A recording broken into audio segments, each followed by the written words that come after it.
doing it a little bit differently today. I'm inside, and that is for the simple reason that it's cold. It's cold outside. I'm going to just enjoy a little warmth today. So great to have you joining us. And first off, big thank you.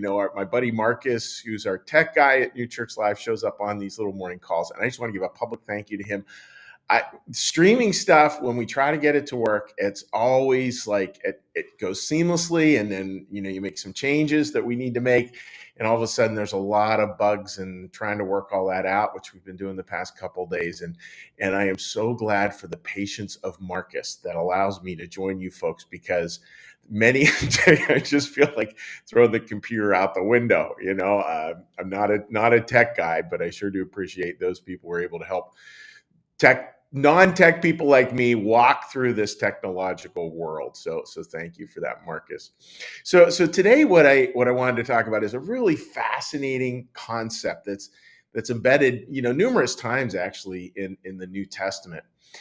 And it's interesting because the Old Testament, New Testament. So the context for this is, in the Old Testament, the whole journey was a journey out of slavery. I mean, the key story, I should say, was this journey out of slavery into what they called the Promised Land, modern day Israel, where they set up the very central location, central capital of Jerusalem. And within Jerusalem was the temple. The West Wall is the one remaining part of the temple, if you're familiar with modern archaeology. And that was really the physical, considered the physical center of the universe, the physical center of their faith. It's where God lived.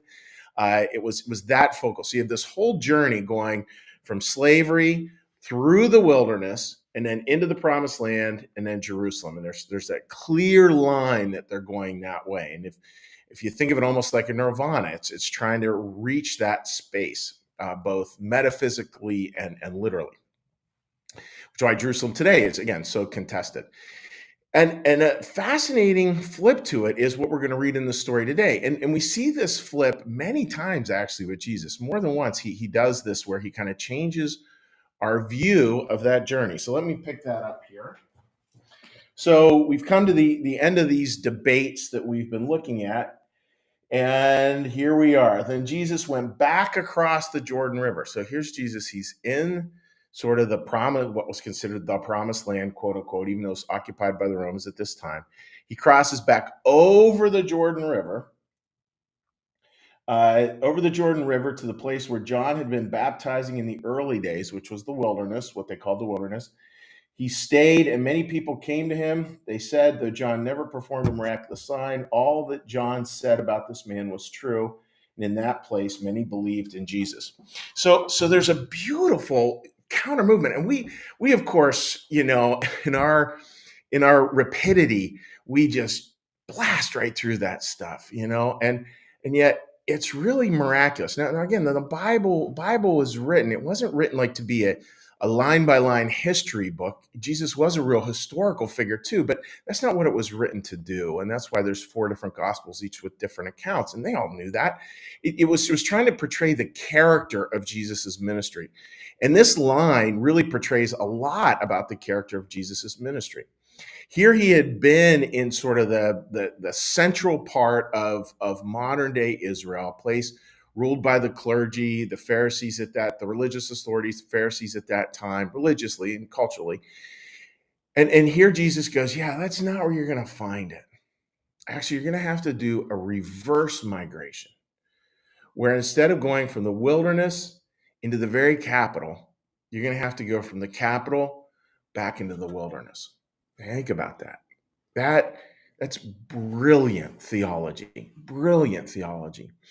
I think, folks, what that speaks to is we spend a lot of our lives, or at least I do, spend a lot of my lives wanting to have accumulated this much stuff, have this much in our retirement accounts, have our kids launched in this way, have this, and this. Like there's sort of that promised land, and it's the belief that, man, once I arrive there, life will be just perfect. But it's interesting in that a lot of the time when we get everything we want at an external level, we don't necessarily get what we need spiritually. We may get what we want in all the physical pieces, and again, nothing wrong with that per se, but we may find ourselves a little bit bereft, a little bit, yeah, this spiritual part of me, I'm not finding it. And I would like to find it. And yet I have all these great things around me. Why can't I find it? And I think for a lot of us, we will end up finding our spiritual lives when we come back out of that and we actually end up in the wilderness, which sounds crazy because who would want to go there? And yet, again and again, as a pastor, it's a real honor and privilege to walk with people as they walk into the wilderness because I just have done this job long enough to know not to know exactly what they're going to find there. I don't know that. That's between them and God. But I always know that they're going to find something there. They're going to find something incredibly beautiful and open. And so I think part of it, folks, as I'm thinking about what I would want people to take away for today, it's this idea that in that walk back into the wilderness, keep connecting with other people, be curious about what the journey is there. Yep. And of course despair is going to be part of it. Worry, fear, concern, anger, all those things are going to be part of that journey. But I do really have really come to trust a great deal that there are things that we only learn in the wilderness. Definitely true for me. There are things I've only learned through the really hard parts of my life, despite the fact that most of my life is not about searching out hard parts. It's actually about trying to make it easier and more comfortable and more convenient, which doesn't seem to be God's recipe for spiritual growth, which is interesting. And boy, do I wish it was different. So there you go. So that's the thought for today, folks. Just think about, yeah, how that looks like to walk back into the wilderness. Try not to get everything all fixed up, but be willing to walk back into the wilderness and be a little curious, be a little curious over this weekend because we may be in the wilderness all weekend. You may be there for 5 minutes, but regardless of either one, what's the gift there? What are you to learn there? What are you to be open to there? That's the thought for today. So hopefully that all makes sense, folks. I find that again a beautiful twist there in the Bible. And what we're going to do now is I'm going to ring a little bell, and that bell is just to clear our minds. I just ask you to take a breath and just join me in just a little meditation here. We'll do a meditation with a line of scripture. Then we do a prayer. Then after the prayer, I do a little blessing. And this is all just to clear our minds. Like, you don't need to worry about thinking about the words. That's not it. Just hear it sort of musically and lyrically, and allow it just to clear a space, clear a little bit of calm in your mind as we go into this weekend. All right. Are you ready, folks? Here's the bell. So take a big breath.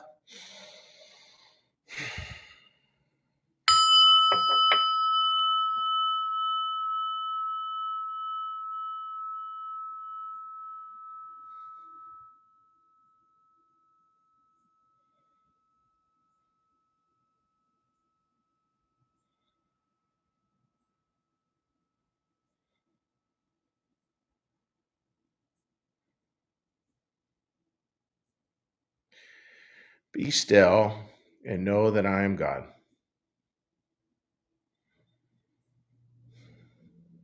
Be still and know that I am.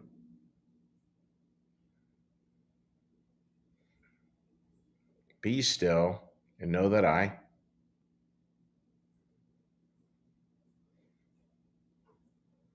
Be still and know that.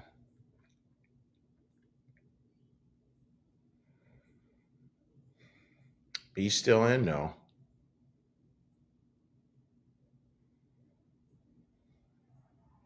Be still and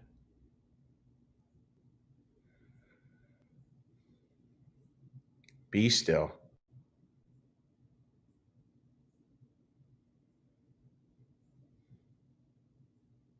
Be.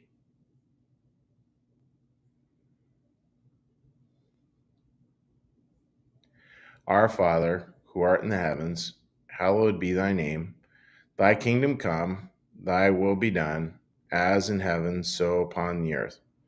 Give us this day our daily bread, and forgive us our debts, as we also forgive our debtors. And lead us not into temptation, but deliver us from evil. For thine is the kingdom, and the power, and the glory forever. Amen. May the Lord bless you and keep you. May the Lord make his face to shine upon you and be gracious unto you. May the Lord lift up his countenance upon you, bring you peace, bring you home. Amen. All right, dear friends. So if you would like to go ahead and leave a comment on Facebook, on New Church Live's Facebook page. Hopefully all our streaming stuff, it did work. So hopefully our streaming stuff worked there. You go ahead and leave a comment on there. And even if you're watching this later in the week, which I know a lot of people do, and I know a lot of people watch them over the weekend, which is great. You can go ahead and leave a comment, and I will get the comment and be back in touch with you as soon as I can. All right, let's see the comments here. All right, here we go. All right, Rita, TGIF, and I totally agree. I have a yeah, it's gonna be a very precious weekend. For us here at New Church Live, and for you folks, I'm sure for many of you as well. I got a beautiful wedding, and then a really precious memorial service too. Marcus, you got this. Thank you, Marcus. I still feel like I don't, and I appreciate your hand holding. Linda, good morning. Marcus is magical. Yes, he is. I was reading this email, Linda, that he was having back and forth between Vimeo, and it was aspect ratios and frames per second. I mean, all this stuff that's like, talking about. Unable to crack the code. No clue what they were talking about. Betty, so good to see you as always, Betty. Just love when you tune in and join us. Paige, good morning to you. And Paige, you have a great weekend ahead of you. So excited for you guys, my friend. Teresa, great to see you as well. And so great to have you on sermon writing team. And huge congratulations on graduating from the living school out there in New Mexico. Teresa just graduated from what I think is the top spiritual / pastoral program in the country. And Teresa deserves all kinds of shout outs. Patricia, great to see you joining us this morning. Yeah, Marcus, when you reach the end, you turn around to help others. And I think that's really, really true. It's interesting, like in that wilderness time, we really start to learn to be interested in other people. I know a couple of weeks ago, I was sitting by someone and they just had no interest in other people, me included. Like they were just here. And maybe something was off that day, but boy, you know what? If people can't reach out, really hard to be around them. And, and yet that is a gift of the wilderness, clearly. Teresa, good morning to you again. The wilderness does have its own beauty. That is so true. And Martha, good morning to you. And again, folks, I don't get to see necessarily all the comments here, but if you're commenting, I will make sure to get back in touch with you. If you're commenting on my Facebook page, as many of you do, I'll make sure to reach out and get a comment out there as well. And just so great to have you folks joining us. Blessings on your weekend. Have a terrific, terrific time, and just wishing you all the very best. Take care.